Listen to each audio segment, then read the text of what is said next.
Everyone, आज हम start कर रहे हैं क्लास 10th का चैप्टर नंबर 4 क्वाड्रेटिक इक्वेशन। ठीक है, तो क्वाड्रेटिक इक्वेशन में एक शॉर्ट समरी रिवाइज करेंगे चैप्टर के में क्या क्या फार्मूलाज है, क्या क्या इंपॉर्टेंट पॉइंट्स है और कुछ कुछ इंपॉर्टेंट क्वेश्चंस जो कि एग्जाम पॉइंट ऑफ व्यू से इंपॉर्टेंट है। तो सबसे पहले क्वाड्रेटिक इक्वेशन समझते हैं कि है क्या चीज। तो अगर हम इसको हम लोगों ने सेकंड चैप्टर में पढ़ा था पॉलिनोमियल।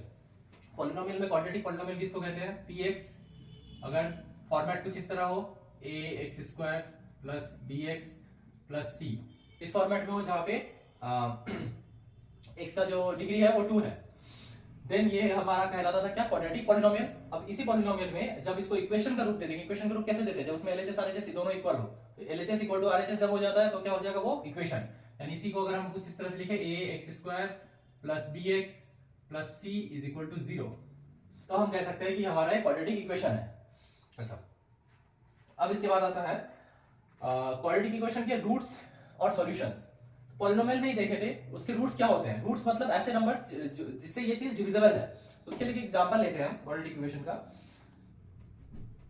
जैसे फॉर एग्जांपल ये हमारा एक इक्वेशन है, ठीक है। इस इक्वेशन को हम सॉल्व करने के लिए, सॉल्व करना मतलब क्या? इसका सॉल्यूशन फाइंड आउट करना मतलब कि इसमें x का वैल्यू क्या क्या हो सकता है। तो जैसे कि हम पॉलिनोमियल चैप्टर में पढ़े थे कि जब भी कोई क्वाड्रेटिक पॉलिनोमियल होता है तो उसका रिजल्ट क्या होता है? दो x के ऐसे वैल्यूज होते हैं जो कि उस इक्वेशन को सेटिस्फाई करेंगे।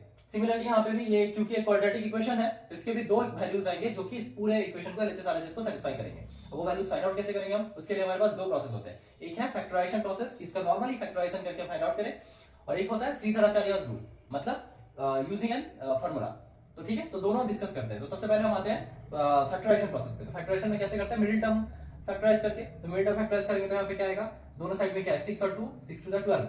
अच्छा, 12 में से क्या आ सकता है? 4 और 3, यानी 2x² plus 4x minus 3x minus 6 equal to 0।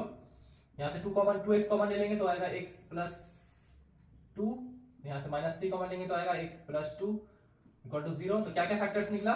x plus 2 and 2x minus 3। ये दोनों क्या है? ये दोनों है इसके factors, factor number 1, factor number 2। यानी ये जो पॉलिनोमियल था हमारा, इसको सॉल्व करके ये दो फैक्टर्स आए हैं। अच्छा, ये दो फैक्टर्स मतलब इनसे ये डिविजिबल हो जाएगा। अच्छा, अब हमें फाइंड करना है x का वैल्यू, तो इसको 0 की इक्वेट कर देंगे। तो क्या आएगा? x प्लस 2 इक्वल टू 0 करेंगे तो x इक्वल टू माइनस 2, और 2x माइनस 3 को 0 की इक्वेट करेंगे तो x इक्वल टू 3/2। ठीक है, तो x का ये दोनों वैल्यू निकल गया। ये दोनों वैल्यू कब? जब हम इसको फैक्टराइजेशन प्रोसेस से कर रहे हैं सॉल्व। ठीक है। अच्छा, अब यूजिंग ए फार्मूला पे नेक्स्ट टॉपिक में आते हैं। अब आते हैं इसके नेक्स्ट प्रोसेस पे जो कि है यूजिंग फार्मूला। अच्छा, यूजिंग ए फार्मूला करेंगे तो क्या होगा? यूजिंग ए फार्मूला में ये होता है हमारा क्वाड्रेटिक इक्वेशन का standard form, ax² plus bx plus c। मतलब x² के साथ एक टर्म होगा, x के साथ एक कोफिशिएंट होगा और एक नॉर्मल टर्म होगा। ठीक है, तीन कांस्टेंट होंगे और x² और x वाला टर्म होगा। तो ये जो है फॉर्मेट, ये होता है क्वाड्रेटिक इक्वेशन का फॉर्मेट। अब इसके ऊपर बेस करके यूजिंग फॉर्मूला, यूजिंग फॉर्मूला क्या हो जाएगा? यूजिंग फॉर्मूला में ये होता है कि इसका जो रूट्स होगा वो होगा x equal to minus B plus minus root over of b² minus 4ac by 2a। ठीक है, तो ये है इसका फॉर्मूला। अब ये फॉर्मूला मतलब इसके दो रूट्स होते हैं टोटल। दो रूट्स में दो इक्वेशंस होंगे, एक होगा प्लस के साथ minus B plus root over of b² और एक होगा माइनस के साथ x equal to minus b² minus 4ac। तो ये है इस चैप्टर का पहला ऐसा फॉर्मूला जो कि आपको लर्न रखना है, कहीं नोट करके रख लीजिए साइड में। तो ये फॉर्मूला लर्न करना है। अच्छा, अब इसके अकॉर्डिंगली अगर फाइंड आउट करते हैं, इसी इक्वेशन का मान लेते हैं फाइंड आउट करते हैं, इसी का फाइंड आउट करते हैं। तो क्या कैसे फाइंड आउट करेंगे? x equal to value put कर देंगे माइनस b। सबसे पहले इक्वेशन से जब हम फार्मूला यूज करते हैं तो सबसे पहले बेटर होता है इजीली इसका कोफिशिएंट्स को अलग करके लिख ले। तो इसका कोफिशिएंट अगर अलग करके लिख ले तो यहाँ पे a क्या आएगा? a is equal to 2। ठीक है, b क्या आएगा? b इक्वल टू 1 और c क्या आएगा? 6 नहीं माइनस 6। ठीक है, अब इनको देखिए अगर पुट कर देंगे तो माइनस b है यानी minus 1 plus minus root over of b²। b क्या है हमारा? 1 यानी 1² माइनस 4ac। a क्या है? 2 और c है 6 माइनस 6 यानी माइनस 4, a है 2 और c है माइनस 6 बाई 2a। a है 2 तो 2 से 4। अच्छा, इसको सॉल्व करेंगे क्या आएगा? x equal to minus 1 plus minus root over of 1 minus minus minus plus हो जाएगा, प्लस 4 टू 8 48 डिवाइड बाई 4।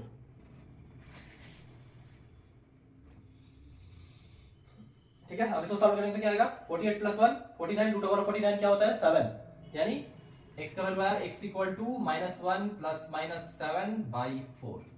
ठीक है, तो दो आंसर हो जाएगा यहां से, क्या क्या, एक होगा -1 प्लस 7 बाई 4 और एक होगा -1 माइनस 7 बाई 4। -1 प्लस 7 बाई कितना होगा यहाँ पे 6 बाई 4 और ये हो जाएगा -8 बाई 4, ये हो जाएगा 2 और ये हो जाएगा 2 एंड 3 बाई 2 एंड -2। तो हमारा यहाँ भी क्या आया था 3 बाई 2 एंड -2। ठीक है, तो ये प्रोसेस होता है यूजिंग फैक्टराइजेशन प्रोसेस और ये होता है यूजिंग फार्मूला या फिर सीधा-चढ़ियास रूल। ठीक है, तो उसमें आपको सबसे पहला जो इंपॉर्टेंट चीज है वो लर्न क्या करना है, ये फार्मूला। ठीक है, अच्छा अब चलते हैं इसके नेक्स्ट पार्ट पे। नेक्स्ट पार्ट ये है कि इस फार्मूला के ऊपर बेस करके, ठीक है, हम ये पता कर सकते हैं कि कोई भी क्वाड्रेटिक इक्वेशन के जितने रूट्स होंगे उनका नेचर क्या है। हमेशा जो रूट ऐसे रियल नंबर्स ही होंगे, एकदम अलग अलग होंगे ऐसा जरूरी नहीं है। कभी वो रियल नंबर्स हो सकते हैं अलग अलग ऐसे, या फिर ऐसा हो सकता है कि दोनों सेम सेम है, यहाँ भी -2 है यहाँ भी -2 है, ये भी हो सकता है। या भी ऐसा हो सकता है कि उनके रूट्स आ ही नहीं रहे हैं, मतलब वो रियल नहीं है, वो इमेजिनरी रूट्स आ रहे हैं। तो इमेजिनरी तो आपके सिलेबस में है नहीं, तो वहां तक उसके बाद हम सॉल्व नहीं कर पा रहे, तो ऐसे भी हो सकता है। तो उसका फीचर कैसा होगा वो बताने के लिए हम इस फार्मूला का यूज करते हैं। अब कैसे वो देखते हैं, तो हम नेचर ऑफ रूट्स देखेंगे, रूट्स का नेचर कैसा होता है कैसा नहीं वो समझेंगे। तो उसके लिए हमको एक डिस्क्रिमिनेंट टर्म जानना पड़ेगा, डिस्क्रिमिनेंट डी, ये क्या चीज है। तो इस इक्वेशन में यहाँ का जो पोर्शन है, इतना पोर्शन, इस चीज को बोलते हैं डिस्क्रिमिनेंट। ठीक है, रूट के अंदर वाला पोर्शन b² - 4ac। ओके, तो यहाँ पे डिस्क्रिमिनेंट हमारा है b² - 4ac, इस चीज को बोलते हैं डिस्क्रिमिनेंट। अब ये पॉजिटिव आ रहा है, नेगेटिव आ रहा है या जीरो आ रहा है, उसके बेसिस पे हम पता करेंगे कि नेचर कैसा होगा रूट्स का। ठीक है, क्यों, सबसे पहले हम मानते हैं कि पहला, इधर लिखते हैं, पहला हमारा जो d है वो पॉजिटिव आ रहा है। ठीक है, तो यानी >0 आ रहा है। ये वैल्यू पुट किए, इक्वेशन का वैल्यूज पुट किया और देख रहे हैं d का वैल्यू पॉजिटिव आ रहा है। उससे क्या पता चलेगा कि रूट के अंदर वाला जो पोर्शन है वो पॉजिटिव है। तो रूट के अंदर अगर कोई पॉजिटिव नंबर होता है तो उसका हम सॉल्यूशन कुछ ना कुछ करके निकाल ही सकते हैं। कुछ एक सॉल्यूशन आएगा उसका, यानी दो अलग अलग रियल रूट्स होंगे उस टाइम पे, एक प्लस को लेके एक माइनस को लेके। तो इस केस में हम बोल सकते हैं टू डिस्टिंक्ट रियल रूट्स। ठीक है, पहला। सेकंड हो सकता है कि डिस्क्रिमिनेंट जो है हमारा वो 0 से इक्वल हो। तो डिस्क्रिमिनेंट अगर 0 के इक्वल होगा तो क्या हो जाएगा, मान लेते हैं कि ये 0 हो गया, तो रूट 0 मतलब 0 होता है, यानी ये पूरा का पूरा 0 हो गया हमारा। अब 0 हो गया तो -b प्लस माइनस का कोई वैल्यू ही नहीं रहा, -b/2 है। देन हमारा जो रिजल्ट है, जो रूट्स है वो क्या आएगा, -b/2 है। दोनों केस में -b/2 है, -b/2 है, यानी दोनों इक्वल हो गया। रियल रूट्स तो होंगे बट इक्वल हो जाएंगे। तो इस केस में 1 रियल रूट, ये भी बोल सकते हैं। या अगर दो अलग अलग निकालना है, एक ऐसे alpha -b plus root over of करके और एक बीटा -b माइनस रूट करके, तो वहां पे दो रूट्स आएंगे लेकिन दोनों इक्वल ही होंगे, तो इक्वल रूट्स भी बोलते हैं। अच्छा, थर्ड पे d नेगेटिव आ रहा है हमारा, यानी d इज लेस देन 0। ठीक है, 0 से छोटा हो गया। अब इसमें क्या समस्या होगा कि ये जो b² - 4ac है d से छोटा हो गया, यानी नेगेटिव में चला गया। तो यहाँ पे जो रूट ओवर का वैल्यू, अगर मान लेते हैं इसका वैल्यू आ गया हमारा -4, तो रूट के अंदर क्या आ जाएगा -4। इसका सॉल्यूशन कर सकते हैं। इसका रियल नंबर में कोई सॉल्यूशन आएगा, नहीं आएगा। इसका फिर इमेजिनरी नंबर में सॉल्यूशन आने लगेगा, जो कि हम हायर क्लास 11 में पढ़ेंगे, बट फिलहाल के लिए इसका कोई सॉल्यूशन नहीं है रियल नंबर्स में। देन उसके बाद हम इसके बाद इस चीज को आगे सॉल्व नहीं कर पाएंगे, तब हम बोल सकते हैं कि इस केस में ये जो क्वाड्रेटिक इक्वेशन है उसका कैसा रूट्स होगा, नो रियल रूट्स, कोई रियल रूट्स नहीं निकलेगा, इमेजिनरी रूट्स निकलेगा। ठीक है, तो ये थे नेचर ऑफ द रूट्स। इसमें इंपॉर्टेंट क्या है, नेचर ऑफ द रूट्स जानने के लिए डिस्क्रिमिनेंट जानना उनका, डिस्क्रिमिनेंट का वैल्यू, कि डिस्क्रिमिनेंट d इक्वल टू हमारा क्या है, b² - 4ac।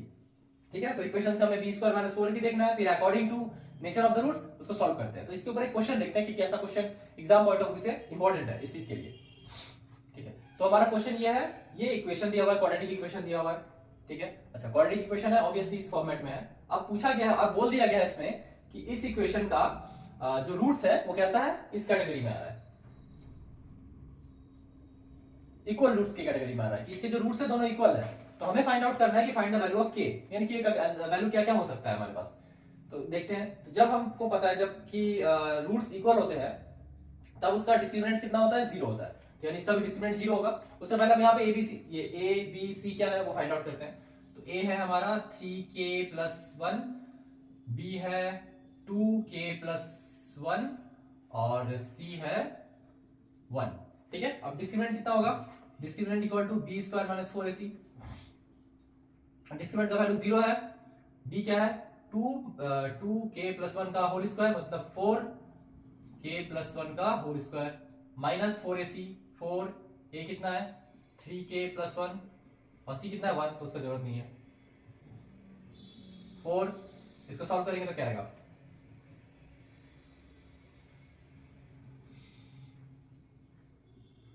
ये आएगा माइनस 4 3 12 k माइनस 4।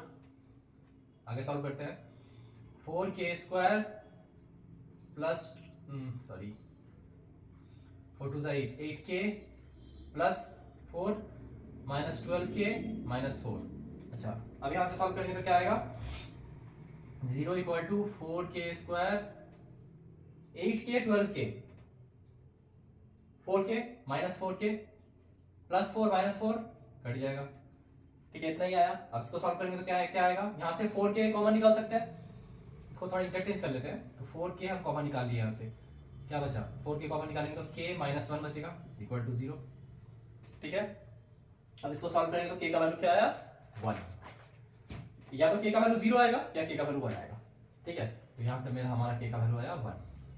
ठीक है, समझ में आया। फिर जब ऐसा क्वेश्चन होगा जहां पे बता दिया गया है कि वहां पे डिस्टिंक्ट रियल रूट्स है या इक्वल रूट्स है या कोई भी रियल रूट्स नहीं है, अगर इस केस में हम या तो d greater than 0 equal to 0 या लेस देन 0 ये सबको अप्लाई करेंगे और फिर उसके बाद उसके अकॉर्डिंगली रिजल्ट आएगा हमारा। ठीक है, इस तरह के क्वेश्चन आ सकते हैं। अच्छा, तो ये था पूरा चैप्टर का एक शॉर्ट समरी, जहां पे क्या क्या इंपॉर्टेंट चीजें लर्न करने के लिए वो और क्या है चैप्टर में, वो उसका एक डिस्क्रिप्शन कर रहे थे हम लोग। तो उसमें लर्न करने लायक क्या है, सिर्फ वो फार्मूला, क्वाड्रेटिक फार्मूला और नेचर ऑफ द रूट्स। ठीक है, डिस्क्रिमिनेंट क्या है, नेचर ऑफ द रूट्स क्या है। ठीक है, अब इसके बाद कुछ इंपॉर्टेंट वैरायटीज और देखते हैं क्वेश्चन के, जो कि एग्जाम पॉइंट ऑफ व्यू से आ सकते हैं। तो ये हमारा क्वेश्चन है, यहां से फाइंड आउट करना है find the value of x using factorisation method. ठीक है, तो इसको फैक्टराइजेशन मेथड से यूज करना है। ठीक है, कहीं कहीं मेंशन भी नहीं किया रहता है, इसीलिए बस बोल देता है कि सॉल्व करो। तो सॉल्व अगर सॉल्व करने बोला जाएगा तो इसको फार्मूला लगा के भी कर सकते हैं, बट आई थिंक उसमें थोड़ा सा लेंदी हो जाएगा। तो इसको फैक्टराइजेशन प्रोसेस से ट्राई करते हैं। तो कैसे करते हैं फैक्टराइजेशन प्रोसेस में, एनडी में जो रहता है और यहाँ पे जो रहता है, इन दोनों को मल्टीप्लाई करके, ठीक है, फिर मिडिल टर्म को स्प्लिट करने की कोशिश करते हैं। अच्छा, यहाँ पे हम सॉल्व करते हैं। इसको अगर हम थोड़ा शॉर्ट करके लिखना चाहे तो यहाँ पे क्या लिख सकते हैं, ऐसे क्वेश्चन को सॉल्व करने के लिए सबसे पहले देखते हैं कि इसको फैक्टराइज मिडिल टर्म स्प्लिट कैसे करना है। तो मिडिल टर्म स्प्लिट करने के लिए यहाँ एक कॉम्प्लेक्स सा नंबर बना हुआ है, इसको पहले फैक्टराइज करते हैं। इसको देखते हैं कि इसके क्या क्या फैक्टर्स हो सकते हैं, सिर्फ इस इतने से पोर्शन को अगर हम स्प्लिट करें तो क्या करेंगे, यहाँ पे 2a² प्लस इसको 5ab को हम लिख सकते हैं 4ab plus ab plus 2b²। ठीक है, अच्छा, फिर इसको क्या कर सकते हैं, यहां से हम 2a कॉमन निकाल सकते हैं, तो क्या आएगा a प्लस 2b, यहां से क्या कॉमन निकालेंगे b प्लस b, तो यहां से क्या आएगा a प्लस 2b। तो यहां से क्या क्या फैक्टर निकला, a प्लस 2b एक फैक्टर निकला और दूसरा फैक्टर 2a प्लस b। ठीक है, अब इसको सॉल्व करके हम दो फैक्टर्स निकाल लिए डिफरेंट डिफरेंट। अच्छा, ये बाकी के इक्वेशंस को जैसा है वैसे ही फॉर्मेट में लिख देते हैं। 9x² minus 9a plus bx, 9x² minus 9a plus bx, 9x² minus 9a plus bx। ठीक है, अच्छा, इक्वल टू 0। अच्छा, अब मिडिल टर्म के लिए, मिडिल टर्म को स्प्लिट करने के लिए हमारे पास कितने कितने सारे फैक्टर्स हैं, 1 2 एंड 3, 9 और ये। ठीक है, अच्छा, ठीक है, तो हमारे पास फैक्टर्स क्या क्या है, फैक्टर्स देखते हैं। यहाँ पे फैक्टर्स क्या क्या है, a प्लस 2b एक, 2a प्लस b दूसरा, 9 एक तीसरा, ये और ये मिडिल टर्म को स्प्लिट करने के लिए, और एक 9 को हम क्या लिख सकते हैं, 9 के फैक्टर्स क्या होता है 3 और 3, तो 9 को हम 3 और 3 लिख सकते हैं। तो हमारे पास ये 4 है। ठीक है, इन चारों से मिडिल टर्म स्प्लिट करना है, तो क्या करते हैं, इस 3 को और इसको एक साथ कंसीडर करते हैं, क्या होगा 9x² minus 3 a plus 2b x, ये एक टर्म हो गया, और एक टर्म माइनस ये 3 और ये 2a plus b, 3 2a plus b x, बाकी का जैसा है वैसा लिख देते हैं, a plus 2b 2a plus b equal to 0। ठीक है, अब देखते हैं हुआ कि नहीं। 3a इसको सॉल्व करेंगे तो ये आएगा हमारा 3a minus 3a x minus 3 into 2a 3 two 6 minus 6a x minus 6a x minus 3a x कितना होता है माइनस 9a x, यहाँ माइनस 9a x है। इसी तरह से 2b वाला भी सेटिस्फाई करेगा। ठीक है, तो हमारा इसका मिडिल टर्म स्प्लिट हो गया। अब इसको कॉमन लेंगे, कितना 3x, तो क्या आएगा 3x कॉमन लेंगे तो यहाँ पे बचेगा 3x minus a plus 2b minus यहाँ से a 2a plus b common लेंगे, क्या बचेगा 3x minus 2a plus b और वहां से बचेगा a plus 2b equal to 0। ठीक है, यहाँ से 3x ये वाला अलग लिख लेंगे, 3x minus a plus 2b और ब्रैकेट में 3x minus 2a plus b equal to 0। ठीक है, हो गया, दो फैक्टर्स निकल गए इस इक्वेशन का। अब यहाँ से हम अगर x की वैल्यू फाइंड आउट करते हैं तो क्या आएगा, ये इस टर्म से a प्लस 2b बाई 3 और यहाँ से निकलेगा x equal to 2a plus b by 3। ठीक है, तो ये एक टाइप का क्वेश्चन था। जब ऐसा कुछ कॉम्प्लिकेटेड हो जाए तो उसको सिंप्लीफाई करके छोटे छोटे टर्म्स में सिंप्लीफाई करके फिर समझेंगे कि उसका हम कैसे मिडिल टर्म कर सकते हैं। और अगर फिर भी थोड़ा बहुत कंफ्यूजन हो तो एक बार हम वो श्रीधराचार्यस रूल फॉर यूजिंग फार्मूला भी ट्राई कर सकते हैं। ठीक है, तो इस तरह के क्वेश्चंस आते हैं हमारे फैक्टराइजेशन में। अच्छा, अब इसके ऊपर बेसिकली इस चैप्टर में हमारा वर्ड प्रॉब्लम्स आता है। वर्ड प्रॉब्लम्स, तो कुछ वर्ड प्रॉब्लम्स डिस्कस करते हैं। तो हमारा वर्ड प्रॉब्लम ये है कि motor boat whose speed is 18 kilometre per hour, ये उसका स्पीड दिया हुआ है इन स्टिल वाटर, जब पानी स्टिल रहता है तब उसका स्पीड इतना है। Take 1 hour more to go to 24 kilometre up stream 24 kilometre जाएगा, then to return down stream to the same spot, find the speed of the stream. ठीक है, तो स्पीड स्ट्रीम का स्पीड फाइंड आउट करना है। ठीक है, एक स्ट्रीम है उसमें एक बोट चल रहा है। ठीक है, अप स्ट्रीम डाउन स्ट्रीम क्या होता है, ये जो डाउन स्ट्रीम है और ये जो अप स्ट्रीम है, ये क्या होता है, जब हम रिवर के साथ साथ चलते हैं, मतलब रिवर का फ्लो जिधर है हम भी उधर ही चल रहे हैं, तब हम उसको बोलते हैं डाउन स्ट्रीम। हम तब क्या होगा, हमारा जो स्पीड होगा वो बढ़ जाएगा ड्यू टू रिवर्स स्पीड। लेकिन जब इसका उल्टा होगा कि हम अप स्ट्रीम जा रहे हैं, मतलब रिवर जिस डायरेक्शन में चल रहा है हम उसके ठीक ऑपोजिट डायरेक्शन में फ्लो कर रहे हैं, तब क्या होगा, तब ये चीज रिवर्स हो जाएगी, मतलब हमारा स्पीड कम हो जाएगा।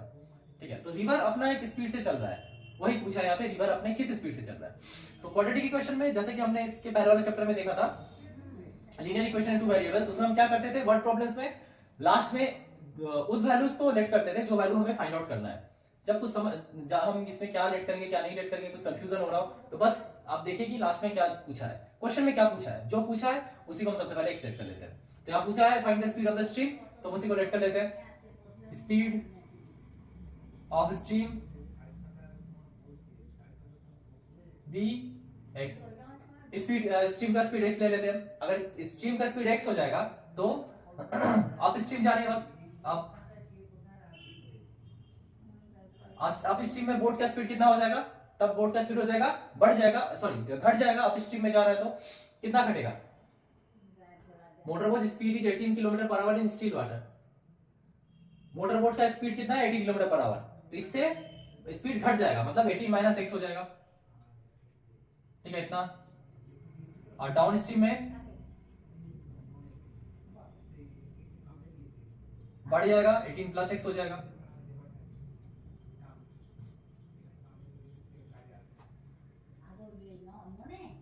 ठीक है, किलोमीटर पर आवर। अच्छा, ये हो गया। तो टोटल डिस्टेंस जो वो ट्रेवल कर रहा है वो कितना है, वो 24 किलोमीटर ट्रेवल कर रहा है टोटल डिस्टेंस। ठीक है, अब पूछा है यहाँ पे, अब क्या, अब हम देखेंगे कि इक्वेशन, इसमें तो दो इक्वेशन नहीं फाइंड आउट करने हैं। क्वाड्रेटिक इक्वेशन में हमें एक ही इक्वेशन फाइंड आउट करना है कंपेरेबल टू पिछला चैप्टर आपका। ठीक है, तो इसमें उस इक्वेशन को फाइंड आउट करने के लिए जब हम सब कुछ लेट कर लिए तब हम ढूंढते हैं कि क्या रिलेशन है इन सब के बीच में, आपस में क्या रिलेशन है। ठीक है, तो रिलेशन दिया हुआ है यहाँ पे, still water takes 1 hour more to go in upstream, जब अप स्ट्रीम में जाता है तब का कंडीशन देख रहे हैं। तो जब अप स्ट्रीम में जाता है तब सबसे पहले उसके टाइम की बात की जा रही है, तो अप स्ट्रीम में जाने का टाइम फाइंड आउट करते हैं। ठीक है, तो ये था, ये है हमारा अप स्ट्रीम। तो अप स्ट्रीम में जाने का टाइमिंग क्या होगा, अप स्ट्रीम जाने का टाइम स्पीड डिस्टेंस टाइम में टाइम का फॉर्मूला क्या होता है? Speed equal to distance by time, यानी time equal to distance by speed. तो time equal to distance, distance कितना बात किया? 24 किलोमीटर। तो 24 डिवाइडेड बाय स्पीड क्या है? 18 माइनस एक्स, ठीक है। ये क्या हो गया उसका टाइम, इतना आवर लगा रहा है अब स्ट्रीम में, ओके। और डाउन स्ट्रीम में कितना लगेगा टाइम? इसमें होगा 24 बाई 18 प्लस एक्स आवर, ठीक है। अच्छा, इन दोनों टाइम में कौन सा टाइम ज्यादा है? ये वाला ज्यादा है या ये वाला ज्यादा है? ऑब्वियसली ये वाला ज्यादा, इसमें ज्यादा टाइम लगेगा। क्यों इसमें ज्यादा टाइम लगेगा? क्योंकि इसमें उसका स्पीड स्लो हो गया है। जब स्पीड स्लो हो जाता है तो ज्यादा वक्त लगता है ना कवर करने में, इसमें कम टाइम लगेगा, ठीक है। अब यहाँ पे डिफरेंस क्या बोला है? Takes 1 hour more to go in upstream than to return down stream. Upstream और डाउन स्ट्रीम में अंदर है 1 घंटे का, यानी इन दोनों में जो डिफरेंस है वो है 1 आवर का। तो दोनों में डिफरेंस लिख लेते हैं। 24 by 18 minus X minus 24 by 18 plus X equal to 1 hour का डिफरेंस है। अब यहाँ से 24 कॉमन ले लेंगे, क्या आएगा? 24 कॉमन लेके साइड लेके आ जाते हैं, तो यहाँ पे एलसीएम होगा हमारा 18 माइनस एक्स और 18 प्लस एक्स, ठीक है। 24 कॉमन लेके एक बार में साइड लिख लेते हैं 1/24। अच्छा, ऊपर क्या आएगा? 18 plus x minus 18 plus x हो जाएगा वो। 18 कैंसिल आउट हो गया। x प्लस एक्स कितना होता है? x प्लस एक्स 2x 24 इस साइड आएगा इंटू 24, क्रॉस मल्टीप्लाई करना है। अच्छा, अब a plus B minus B क्या होता है? 18 स्क्वायर प्लस प्लस नहीं माइनस एक्स स्क्वायर, ठीक है। अच्छा, इसके बाद आगे 48x equal to 18 square minus X square. अच्छा, इसके बाद इस साइड करते हैं, इस पूरे टर्म को इधर लेके आते हैं, तो होगा x square plus 48x minus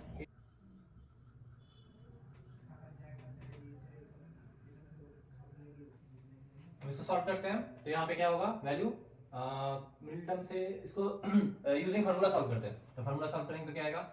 x equal to minus B, formula होता है क्या? Minus B plus minus root over of B square minus 4ac by 2a।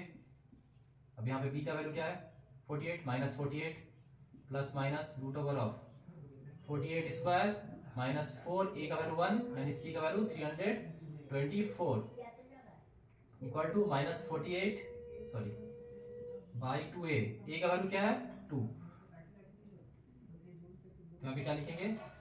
Minus 48 plus minus root over of 48 square क्या आएगा? 2304 minus इसको solve करेंगे तो 1296 divide by 2। इसको solve करेंगे minus 48 plus minus root over of, minus करने से यहाँ पे माइनस होगा 1 प्लस ऐड करने से कितना आएगा? 3600 डिवाइड बाई 2। 3600 का 36 का रूट कितना होता है? 60 यानी इसका रूट क्या आएगा? 60। तो हमारा आंसर आया minus 48 plus minus root over of 60 divided by 2। अच्छा, एक प्लस के साथ होगा, एक माइनस के साथ होगा। अगर हम माइनस के साथ लेके आते तो माइनस 40 माइनस 60 आंसर किसमें आएगा? नेगेटिव में। बट हम x क्या था? स्पीड, तो स्पीड नेगेटिव में नहीं हो सकता यहाँ पे, इसीलिए यहाँ पे हम क्या यूज करेंगे? प्लस। तो माइनस 48 प्लस 60 कितना होता है? 20 बाई 2 10। तो आंसर क्या है हमारा? 10। यानी स्पीड ऑफ द स्ट्रीम भी 10 किलोमीटर पर आवर। स्ट्रीम का स्पीड जो है वो 10 किलोमीटर पर आवर है, और अब स्ट्रीम जा रहा है तो 10 प्लस 18 28 हो जा रहा है। 10 माइनस 8 यानी 8 किलोमीटर पर आवर हो जा रहा है, और डाउन स्ट्रीम जा रहा है तब 28 हो जा रहा है इसका स्पीड, ठीक है। तो क्वाड्रेटिक इक्वेशन का वर्ड प्रॉब्लम सॉल्व करने का बेस्ट यही है, कुछ सबसे पहले कि हम क्या फाइंड आउट करना है वो देखेंगे। तो जो फाइंड आउट करना है उस चीज को हम पहले लेट कर लेंगे, उसके बाद देखेंगे कि उसके बीच में और बाकी के क्वेश्चंस में क्या क्या रिलेशंस दिया हुआ है, उस रिलेशंस के अकॉर्डिंगली वहां पे एक इक्वेशन फॉर्म करेंगे और फिर उसको सॉल्व करना है, ठीक है।